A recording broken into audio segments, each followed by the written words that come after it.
Happy Thanksgiving week to the constant listeners across America. I hope today and extended weekend deliver what you're hoping for. This is The Far Middle. I'm Nick DeIuliis, and you can find all previous 183 episodes of this podcast on Apple Podcasts, Spotify, and Amazon, as well as on my website, nickdeulius.com. Check them out. This week's sports dedication is a legend who had quite the unconventional path to his profession. He was born in Jamaica one day before Jamaica declared independence. And as a kid, he excelled at cricket and soccer, neither being the sport that he came to dominate. In 1975, he moved to the United States, settled with his family next to Boston in Cambridge, Massachusetts. And there he learned a new game, basketball. And with only a few years of playing experience, but with intimidating size, he developed into the best high school player in the country and led his team to 3 consecutive Massachusetts state championships from 1979 to 1981. And he also grew into a 7-foot frame. So do you know who this is by now? That's right, I'm talking about Patrick Ewing. And the process for selecting his college was very interesting. As a senior in high school, Ewing, of course, signed with Coach John Thompson at Georgetown ultimately, but he made his announcement that he was going to Georgetown in Boston with a room full of local fans that was hoping for him to play for a local school. Boston College, Boston University, one of those. And when Ewing announced Georgetown, a lot of people in that room just left immediately. So Ewing was, by the way, very close to signing with Dean Smith in North Carolina. He was almost a Tar Heel. However, while he was on a recruiting visit, he witnessed a rally for the Ku Klux Klan, which had him rethink and land ultimately at Georgetown. Now, as a freshman, he was the key to a Georgetown Hoyas team that went all the way to the NCAA finals against, ironically, Dean Smith in Carolina. And that's a historic game when Michael Jordan hit the winning shot for the Tar Heels, and Hoya Freddie Brown accidentally passed the ball in the closing seconds to the opposing team, to the Tar Heels at the end. And by the way, do you know who he erroneously passed the ball to? Another legend, James Worthy. But Ewing in Georgetown would not be denied a national championship his junior year when he went up against Hakeem Olajuwon in Houston to win it all. In his senior year, Georgetown lost in the NCAA finals to Cinderella Villanova, and that's a game where Raleigh Massimino's team just shot the lights out. Yeah, Ewing played in 3 of the most historic NCAA finals in his 4 years at Georgetown, a true golden age for the college game and the Big East Conference. And Ewing was the first player chosen in the draft by the New York Knicks in 1985. There were conspiracy theories about that. The 7 teams that didn't qualify for the playoffs, they were each given an equal chance to get the top pick in sort of a lottery.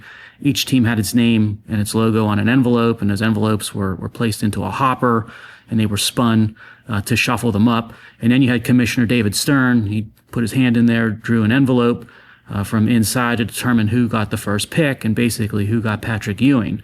And the envelope that Stern drew was the one belonging to the Knicks. Now Stern, here's where the conspiracy theories come into play. He grew up a Knicks fan, lifelong Knicks fan. So before you knew it, fans from other cities that were in that box with envelopes were yelling, rigged. Now Ewing spent the bulk of his career with the Knicks, and what a pro career it was.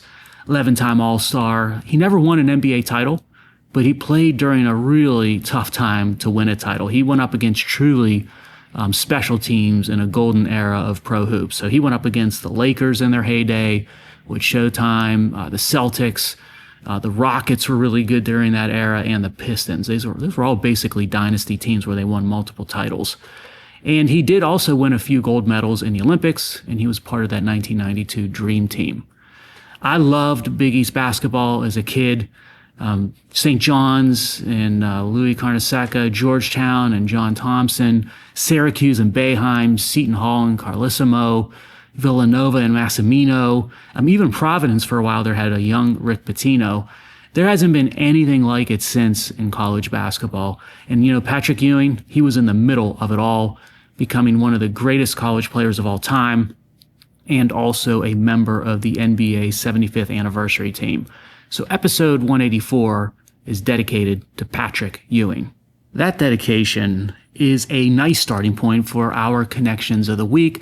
Like some of our recent episodes, we're going to focus this week on a particular point of interest that I think you're going to find important and timely. The first connection will be linking where Patrick Ewing grew up, Cambridge, Massachusetts, to a very famous institution that is as steeped in American history as one can be. It's a university that sits a few city blocks away from where Patrick Ewing went to high school, Harvard. Now, there are a couple of dots to connect with Harvard University this episode, and the first one came early this past summer when Harvard announced that it had a new policy with respect to sensitive issues that it would begin to, and I'm using the exact words they use here, refrain from taking official positions on controversial public policy issues.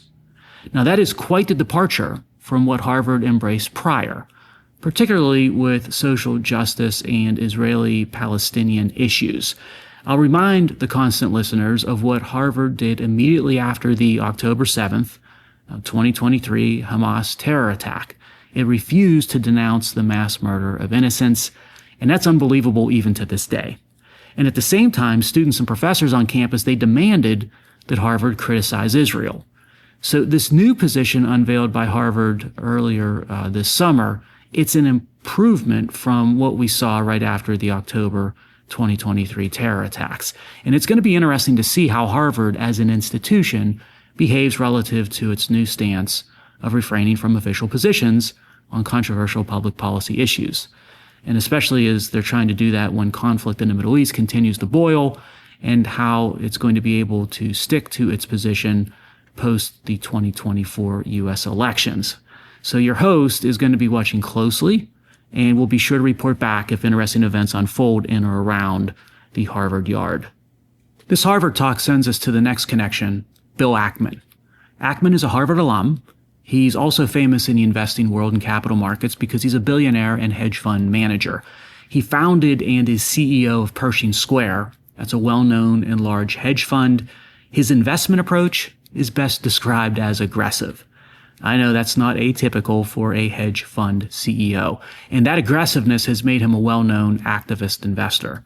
Now, when I use the term activist investor, for those of you not familiar with the world of publicly traded companies or stock exchanges, I don't mean activist as in political or community activist. I mean activist as an investor, an owner of the company that he or she invests in, as in not passive and not a quiet investor that goes along with and defers to the board or management of the company on all matters. Activist as in your face, and I will help/tell you what to do, Mr. Public Company Director or CEO or management team. Now, founding and running a hedge fund can be a quite lucrative sort of effort over the long haul when it's done right. Because as of June of this year, Ackman's net worth was estimated at over $9 billion. Not too bad. Ackman's first rule of activist investing is to make a bold call that nobody believes in. That's how he put it. Now, sometimes that pays off big time, and sometimes you lose your shirt, and it can be high risk and high reward. Ackman took his investing philosophy that I just mentioned. He applied it to our next connection and dot, which was his October 2024 thesis on the business case of Harvard University, his alma mater. So let me explain further. Activist investors like Ackman, they often employ a technique when making the case for a specific investment, whether it's buying or betting on a company, commodity, or industry, or whether it be betting against or shorting a company, commodity, or industry. Typically what happens is the activist investor will take his or her position in or against the security and then publish to the world their investment thesis, hoping to attract similarly minded investors. These cases that are made for the activist investors' positions are typically slideshows and something like PowerPoint that walk through the logic so that others can not only understand the position, but more importantly, the why behind the position. It's where the activist investor makes their case for their position to the world. Again, an investment thesis. What Ackman did in October of this year was to apply that approach to Harvard University as if Harvard were an opportunity to invest in. It's a bit unconventional and, in my opinion, genius. Now, recognize that Ackman provided his Harvard business case from two interesting perspectives beyond his role as an activist investor. First, as I just stated, he's a Harvard alum, so he's basically assessing his alma mater.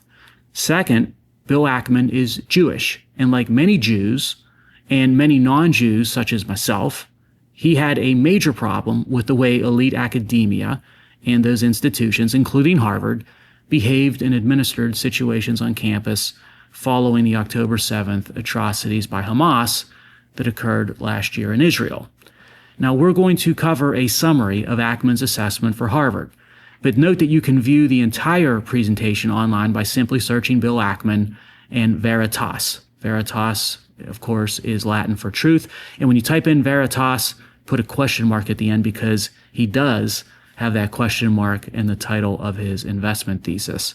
And by the way, Veritas has served as Harvard's motto since there was a Harvard. Now, the question mark that I mentioned at the end, that is not part of the official Harvard motto, Veritas. And that punctuation at the end serves a useful purpose and sends a powerful message right at the get-go. So let's dive a little deeper into Bill Ackman's investment thesis titled Veritas. Like all sound and well-researched evaluations, Ackman based his conclusions off of available data. The disclaimer of his study at the beginning lays out the data sources utilized for his evaluation. It includes Harvard's historical archive, annual financial reports, annual faculty reports, course catalogs, department websites, admissions websites, student handbooks, the school newspaper, and a range of press releases and media. For those not familiar with the elite academia institution that is Harvard, let me frame up the size of the entity itself. It's arguably, of course, the world's greatest university. It has just over 7,000 students, nearly 20,000 faculty and staff. Its endowment is over $50 billion. Its annual revenue is just over $6 billion, but its operating expenses are just under that total revenue, and it holds just over $6 billion in debt. With those statistics in mind, what would the business of Harvard be? Ackman summed it up quite well. The business of Harvard is to provide an education to students. Now, you might hear that and think, duh, but keep that business definition in mind as we navigate through Ackman's assessment of Harvard. Over the past 20 years, Harvard's enrollment has been effectively flat. It grew over that time, but well under 0.5 percentage point a year compounded annually. It's pretty much the same story for faculty growth over the past 20 years.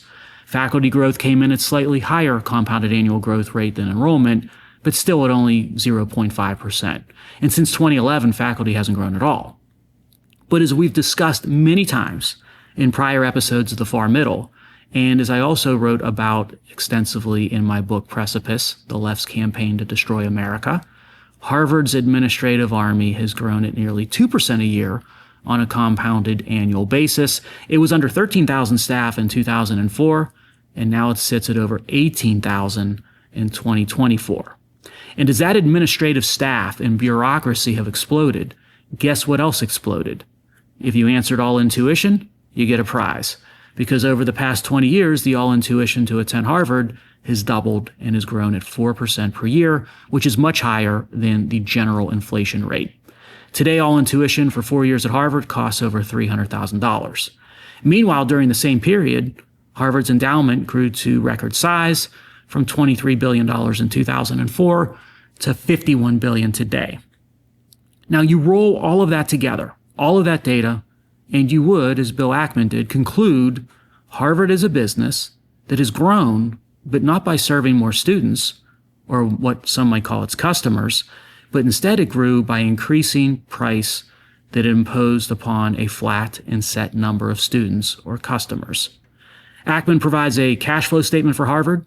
It shows that Harvard does not generate positive cash flow and that it relies on its endowment distributions and a general operating account or slush fund to plug the budget cash flow deficits, which means its business model isn't sustainable without continual support from those sources. Yes, the data indicate a stressed business model that looks to be unsustainable, and that requires continual extraneous support from things like its endowment and gifts. Ackman then runs through a short, logical sequence of what a quality college education should consist of and how Harvard does with respect to those objectives. He broke it down into 4 components of a quality college education. First one, exposure to diverse viewpoints and ideas. Second, free speech, free expression. Third, academic rigor. And fourth, a safe and non-threatening learning environment. And he then runs through those criteria versus the current reality at Harvard. He cited an anonymous survey where over 77% of Harvard faculty identified as liberal or very liberal, and less than 3% of faculty identified as conservative or very conservative. Now, I must take some exception, not so much to Ackman's business case presentation, but to the labels in the survey, because a few episodes prior, we talked about the mislabeling today in America of what constitutes a true liberal versus a leftist. And that's a sidebar and a connection across episodes for the Far Middle Record. I suspect that some of those self-describing as liberal might be more leftist.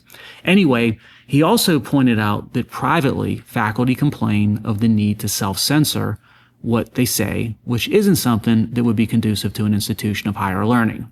He referenced a study by the Foundation for Individual Rights and Expression, or FIRE, which I also discussed in Precipice. And FIRE ranked Harvard in its record of protecting free speech as beyond poor. Harvard ranked 251st out of 257 colleges in free speech rankings published by FIRE. Its overall score was 0 and ranked near the bottom of the list in the categories of comfort expressing ideas and administrative support. Its speech climate was graded as abysmal.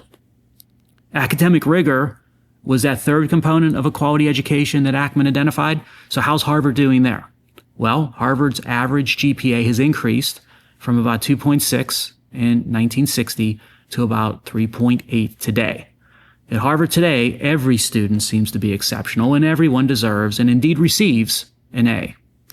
And the last and fourth of those criteria of a quality education, that was a safe and non-threatening learning environment.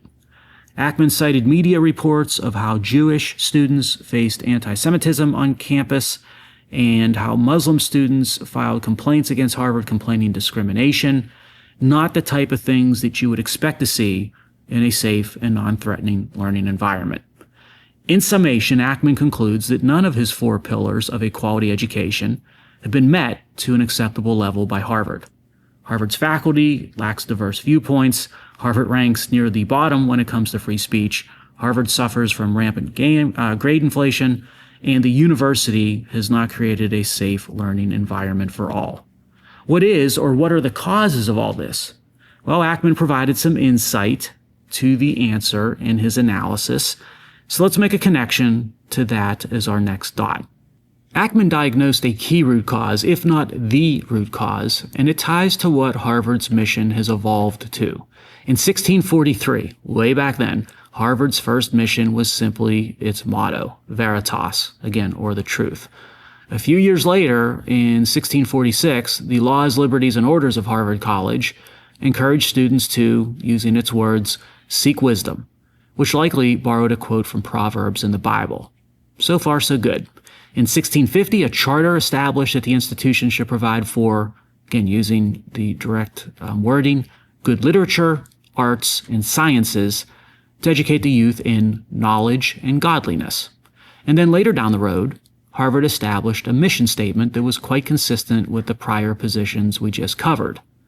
But then came 2020. Harvard's mission statement changed. References to the Charter of 1650 were removed, and its mission evolved to focus on new ideas and diversity and evolving identities and intellectual and social transformation. That's the phraseology that you find. And as we all know by now, those terms, those phrases, they carry with them a lot of consequences when it comes to the mission of an institution such as Harvard. The mission went from truth in 1643 at its founding to social transformation today. New ideas are now superior to absolute truth. And Ackman asks an interesting question. What happens to an institution when new ideas aimed at social transformation aren't burdened by the truth? Well, in a nutshell, you get what transpired at Harvard and across elite academia the past few years. Anti-Semitism is Exhibit A. And within a day of the October 7th atrocities in Israel, 34 Harvard student organizations, 34 of them, issued a statement holding Israel, using their term, entirely responsible for the attack. Rational people know that is insane, but with Harvard's new mission, it was entirely normal and acceptable. The study by Ackman, Veritas, with the question mark, it uses data and metrics across different departments within Harvard to illustrate some really striking situations. The economics department has been flat with faculty headcount over the past 35 years. Meanwhile, the computer science department faculty has more than doubled over the same time. And that would sort of be expected with all the developments in that space in our modern society and economy. There's as high of a demand as ever for computer science expertise. Meanwhile, ethnic studies department faculty has skyrocketed over the same period. Ackman cited data for African American studies that showed almost a 300% increase in faculty since 1990. What gets interesting with these data is then comparing those faculty counts for the three departments to the degree recipients in those departments. The economics department has 5 times the degree recipients as the latter faculty, and the computer science department has almost 4 times the number of degree recipients as faculty. But the Department of African American Studies had only 1 degree recipient despite having 57 faculty. I was shocked by that. And to be honest with you, I immediately began to wonder, what was it like for that single graduating student? The student was literally surrounded by faculty, which for me would have been sort of strange and surreal. Anyway, the point of these data is not that ethnic studies programs or faculty are bad at a university, or that, say, the history department should be eliminated. Far from it. I would personally love to pursue a course in Native American culture, which always fascinated me, or I'd love to pursue a full degree in history with a focus on the 20th century. And you know what? Someday I may do both, and I would rely on academic institutions like a Harvard to provide that. So it's not to attack those pursuits or to say universities such as Harvard doesn't need them. They do. But the data show unequivocally that resource allocation has skewed to an extreme imbalance. The data show that with the computer sciences, as societal and economic demand increase, faculty and students increase at Harvard. The institution produces students skilled in the area desired by society, and you see economies of scale over time where student to faculty ratio increases. But when you have another department where faculty has exploded and you are graduating only 1 student with a degree in that discipline, something other than societal and economic demand is driving allocation of resources by Harvard. The damage that is potentially done by this is that the institution indirectly stifles or starves the in-demand programs, because everything, including Harvard, even Harvard, must operate under a budget with finite resources. That's the real world. And it's going to drive also the cost for everyone sky high. This will increase cost. And that is the dynamic at play across academia between STEM and the liberal arts or so-called social sciences. Universities are underfunding STEM and sometimes diluting STEM to the benefit of subsidizing certain liberal arts and social science programs. And that's not what the economy needs in 2024 if we want to compete on a world stage. And this behavior is also being subsidized using taxpayer money directly and indirectly, depending on the institution. Now, those were themes that I wrote about again in Precipice, and we have discussed for some time across the history of the far middle. But it was interesting to see Ackman identify the same dynamic at Harvard with data and from a different direction and perspective. Glad we were able to cover what's going on with elite academia and Harvard in particular. Check out Ackman's analysis for yourself if you get a chance. I think you're going to find it intriguing. Let's bring this episode to a proper closing connection. Harvard, as I said, it's as esteemed and influential of an institution in its field as one can be. So let's close with an entertainer that holds a strange variation of esteemed and influential when it comes to rock and roll. You've probably never heard of him, yet huge names you've surely heard of speak of him as hugely impactful to rock and roll. Now, what kind of names are speaking of his greatness? Tony Bennett, Bob Dylan, Dexy's Midnight Runners and their best-known song included him in their lyrics. Billy Joel in one of his hit songs also included this person in his lyrics, just to name a few. His name was Johnny Ray. He was an American singer, songwriter, and pianist who was very popular for most of the 1950s. Ray set the stage for what became rock and roll. He had a very high voice and a very, very animated stage personality, sang emotional songs about being lovesick, and he put his complete heart into it. Many greats took his cue in subsequent years to make rock and roll what it became. Tony Bennett called Ray the founding father of rock and roll. Bob Dylan wrote of Ray, he didn't just wear his emotions on his sleeve, he carried them on a flag that he waved in the audience's face.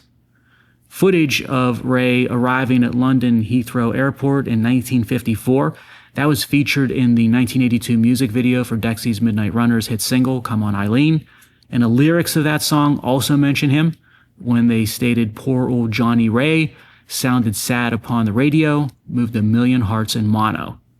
Ray's also mentioned in the first verse, covering events from the late 40s and early 1950s of Billy Joel's hit single, We Didn't Start the Fire. He ends up appearing there between Red China and South Pacific if you listen closely to those lyrics.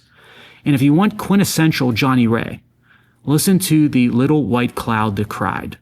Sums up what he brought to the table back in the early 1950s. And you can see how future legends conjured him as rock and roll got moving along. That wraps up the latest episode from this little podcast that is the Far Middle. Until next week, always stay connected to that far middle.